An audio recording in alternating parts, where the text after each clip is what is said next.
Hello everyone and welcome back to another video. My name is Juan Londoño and today we're going to be discussing the topic of showing the world how we feel.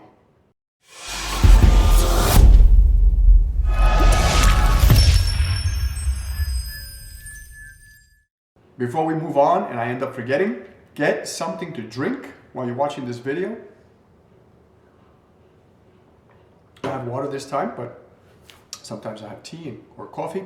Get whatever you like, sit back and hydrate yourself.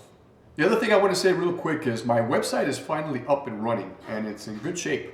I'm adding more pictures, but I want to start doing something interesting. I want to start giving away a signed photograph every month. So it might take a month and a half or so to get started because I'm still trying to figure all this out.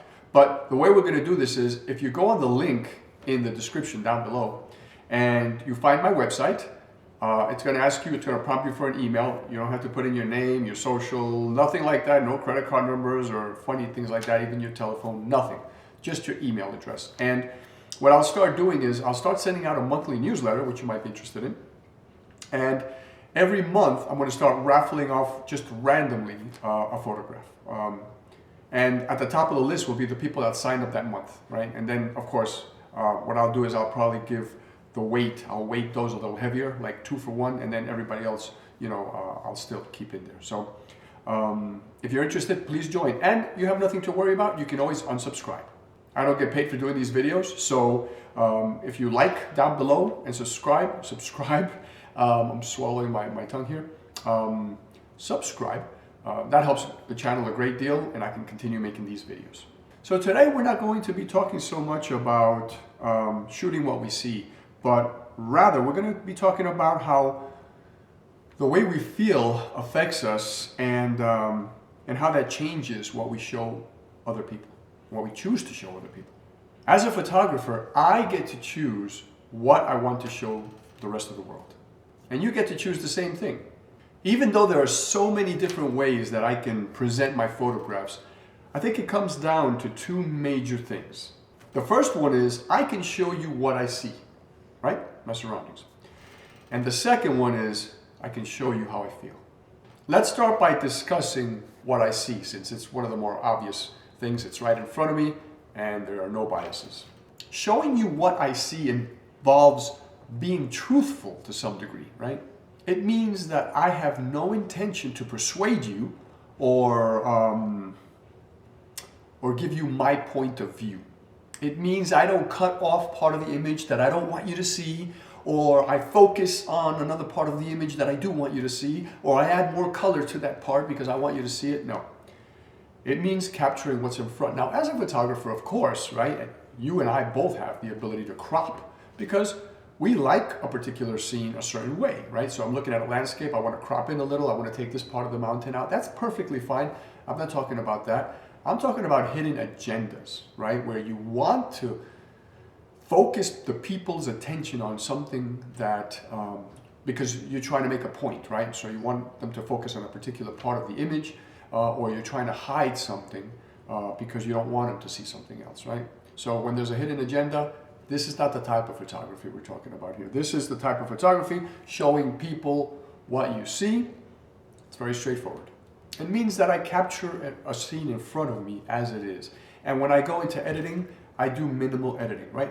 Cameras have little nuances. Some cameras are kind of flat when they shoot. I mean, colors are nice and all that, right? They try to be as natural as they can. But when I am there that day looking at things, the camera captures it a little different because it doesn't have the dynamic range of an eyeball, right? We humans have much better dynamic ranges. And even though cameras are getting fantastic, it still doesn't match the human eyeball, right? So I try to do that when I get back to the lab, when I get back to my desk, to my computer behind me. I try to match that dynamic range so the picture looks, the way I saw it that day. So I may play with the colors a little, I may play with the shadows and the highlights, but more than that, you don't want to muck with it too much. So basically, no deception and no lies. We'll leave that to the media, to politics, to the financial sector, and to religion. On the flip side, number 2, right? Showing you what I feel. I can take a picture and then I can focus, actually before taking the picture, how I feel is going to affect what I photograph. And that's what we're going to get into now. If I'm happy, I focus on the happy aspect of the image, right? So if I'm walking around and there's a lot of shadow here, right? A lot of trees and shade, and then there's a lot more sunlight over here. If I'm just in a happier mood, typically, right, I'm going to be looking on the bright side of things, right? And if I'm in a depressed, sad mood, I may end up doing more things with shadows and maybe black and white photography. It's just the way the mind works. It doesn't mean that I have an agenda. It means that I am affected, like every other human being on this planet, I am affected by how I feel and what I'm thinking at the moment. And that's going to affect what I capture. In a happy mood, I tend to walk around big cities and I try to, it's not that I try, right? I lean towards colorful settings. I lean towards people doing things together, whether it's just groups of people walking upstairs, right? People walking on sidewalks, people selling things like purses and watches, and right, a lot of commotion, a lot of human interaction. Whereas when I'm walking through the city and I feel a little blue that day, I feel a little sad, maybe some things have happened at home, I'm just clearing my head, and I take a trip and I'm walking around getting some pictures, I tend to focus more on textures, shadows, things that I can end up turning into a black and white, and there's more contrast. I can play with the contrast a little easier, right? I tend to photograph things with muted colors, like bridges and buildings. I focus on more dramatic skies, so I even hope those days for just very cloudy days where I can play with black and white photography. Whereas if I'm feeling really happy, I'm looking for those bright blue skies and puffy white clouds and just colorful settings, colorful buildings, colorful flags, things like that. Let me know in the description down below, in the comments, I'm sorry, if you kind of think the same way I do. I'm wondering if this is just me, right, babbling, and this is the way I feel, or if some of us have this in common, right? I've talked to photographers that are friends of mine, and we share the same beliefs, but it doesn't mean that everybody around the world does. So if you're seeing this from another country outside of the US, or maybe another city, maybe in the West Coast or something like that, let me know how you feel. Let me know if this makes sense to you. But feeling, when I'm feeling really happy, what happens too is I sit down at the computer, right? And I end up jacking up some of the saturation and play with HDR a little. That's when I get experimental, because I'm just, let me see what this does, right? It was a pretty day to begin with. Let me see what I can jack up, vignetting. I start playing around with all this dodging and burning. And whereas if it's just one of those blue days, I get back to my desk and I do minimal work to the images. Like I said, I may turn them into black and white. I might play with the contrast a little, but that's about it, right? I'm looking for something creative from a different aspect that doesn't involve so much color. We might say that true creativity lies in this realm, where we stretch our mind and the truth in order to mesmerize the viewer. And I would say, before you go on a shoot, right? Just like sometimes you're writing a paper and you say, what's the point of this paper? Or you're going to make a call, and it's kind of a serious call, and you stop yourself and you say, what is the point of this call, right? I don't want to waste time. I don't want to piss anybody off more than they already are probably. What is the point of this call? What am I trying to accomplish here, right? If you're having a very high-level meeting, right? If you work for corporate America, you might ask yourself before you leave your building to go to somewhere else, what is the point today? What am I trying to accomplish? That way you keep it concise and you don't waste time. Well, we might want to ask ourselves before we go out to a photo shoot, what am I trying to accomplish today? Do I want to show people what I see, or am I going to focus on how I'm feeling? But I will say, that requires thought, and some people might say requires a lot of work. So what photography is supposed to be, at least to me, right? It's supposed to be relaxing and fun. Now, do I want to sit there before every photo shoot and say, oh, Juan, am I going to shoot what I see, or am I going to shoot how I feel? That might be a lot of work, right? I can see thinking that way if I'm getting paid for an assignment. So I'm getting paid to shoot, this apple sitting right here next to me. What am I trying to accomplish, right? Who is the company or who is the person paying me for this? What is their goal? I may want to sit and talk to them about that, right? What are you trying to accomplish? That lets me know what I need to accomplish, right? Are they looking for something surreal, something fantastical, right? I may end up changing backgrounds. I may end up adding more color. I may end up all kinds of weird things, right? But if they say the point is for a health food video and we want that apple to look as natural as it can, and maybe surrounded by other natural looking fruits and foods, that changes the whole topic, right? Because then I'm going to be shooting strictly what I see, and it's not about adding more stuff and color and fantasy to it. So definitely for paid assignments, we might want to ask ourselves, what am I trying to accomplish here? What I see, or how I want people to feel? Not even sometimes how we feel, but how do I want my viewer to feel, right? That should have been also at the beginning of this video, because that's the other flip side to this, right? What did I say? I said well, there were two things, right? I can show you what I see, I can show you how I feel, but there is a third, and I should have put it in there. It just dawned on me, and that's okay. I could stop this video and start over, but that would make it artificial, in my opinion. I think this is more fluid. There is a third category, which is what I want people to see, right? Sometimes that stems from how I feel, because if I'm feeling sad and I don't show you a piece of the scene, I'm making you feel the same way I feel, or I'm trying to get you to feel the same way I feel, which is sad, right? If I'm focusing on colors that day because I feel great, then you're gonna look at this and go, oh my God, this is beautiful. I love the colors. I may even wanna hang this up over here on the, in my dining room. So I'm also making you feel happy, but there's that agenda, right? There's that, this is number 3, is when companies, politics, whatever it is, they have an agenda, and even though they don't feel that way, they may not feel sad, they may not feel happy, they want the viewer to feel a certain way, and they'll pay a photographer to acquire a certain look and feel, right? The way it works for me, and this is where, everybody's different, and I hope you let me know in the comments, how do you do it, right? How do you get to this place, right? For me, I get to a scene, I'm not typically that happy or that sad when I go out to take pictures. I'm typically pretty even keel, right? If I'm that depressed, depression is a big word, right?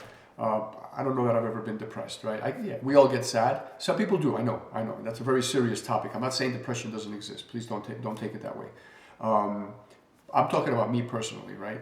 Can I say that I've ever been depressed? I don't think so, to be honest with you, right? I think I get sad, like many people, right? And I'll be sad for a day and then I shake it off, right?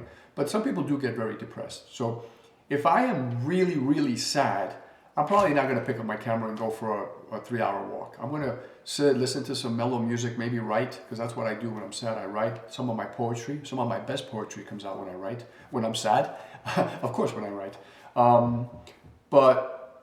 But if I'm extremely, extremely happy, well, maybe I'll grab my camera and go for a walk, right? I'm more likely to do that. But I might put really loud music and sing, which I don't do around a lot of people, right? Or dance, right? So there are different things. I think when I grab my camera and I go for walks like that, it's planned many times because I have to take a trip to a city. I have to get on an airplane or drive my car or whatever. So when I get there, I'm pretty even keel. I've had a nice breakfast or lunch or whatever, and I have my camera and I know it's going to be a few hours, so I'm in a good state of mind. Some people put music. I typically don't put anything. I focus on my surroundings and I try to do the best job.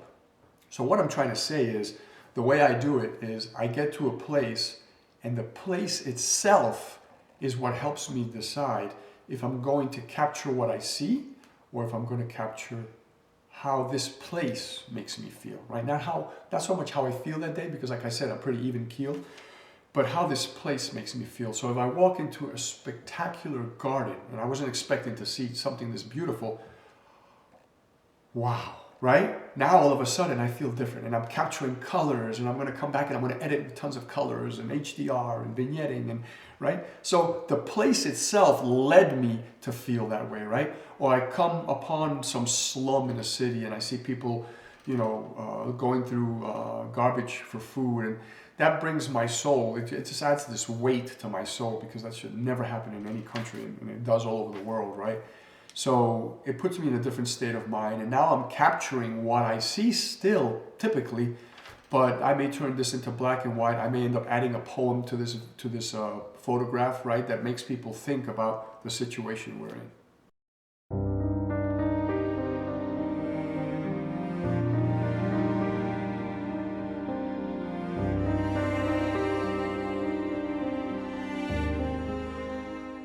Basically, I end up doing it without thinking about it. However you do it and whatever you decide to do, it's perfectly fine. remember, at the end of the day, we're doing this for fun. Some of us are making money off of it, and that's fine too, right? Take a bunch of pictures and see what you can come back and play with on your computer and see what you think is going to sell. If for nothing else, make a print and hang it up. That's always beautiful. I got some hanging in my bathroom. I think I've shown some of the videos maybe. I'm going to do that one of these days. I'll walk around my house and show where I've added some of the accents that I've taken, right, to the house. And it was my wife's idea. She said, you know, instead of us buying art, what, you know, you already sell your own stuff. Why don't we pick some stuff out together and we'll hang it around the house? And we've done some of that. I'm going to do a video coming up on printing and selling your own photography. So stay tuned, because at that video I'll walk around and I'll show you some of the stuff that I have posted at home on the walls. But we're going to talk about not so much the printer settings and computer settings. There are tons of videos on that, and it'll kill a lot of time. This is more about, maybe I'll go down to the basement and show you how I mat things, right, before, and how I put them in bags and get them ready for shipping, sign them, and then how to price things, right? How do you price your work? So stick around if that's interesting to you. So the point of this video was just to make you realize, right? To make us all realize, because I sit and write these things and I go, oh, right? Things come to my mind, like this third point that I thought of while I was talking here with you. The whole point of this video was just to make us all realize that there are these two main categories of photography, and just be aware of that. I think it helps us be more creative and even more honest at times with our work, right? Because we'll catch ourselves, you know, I'll catch myself shooting a street in New York City, and there's a little poverty here in the corner, a bunch of homeless people, whatever. I'll crop that out, and then I stop and say, but wait a minute, that's part of the scene, right? Yes, that is a beautiful building, and yes, that is a beautiful street, but these two homeless people here are part of this scene. So, boom, I open it back up again, bang, I take the picture. Now, do I take the other picture? I do, because that's like a postcard picture, right? And I may end up using that for somebody to hang up in their living room, right? They may not want to see the two homeless people, but I take the other one and I also post it. And that usually ends up getting posted on Instagram or in my pictures and poems book with a poem, right? So keep in mind, we can do both. That brings us to the end of the video. I hope this, you know, prompted some thought. That's all these videos are meant to do, right? Keep us alive and keep us interested in our hobbies.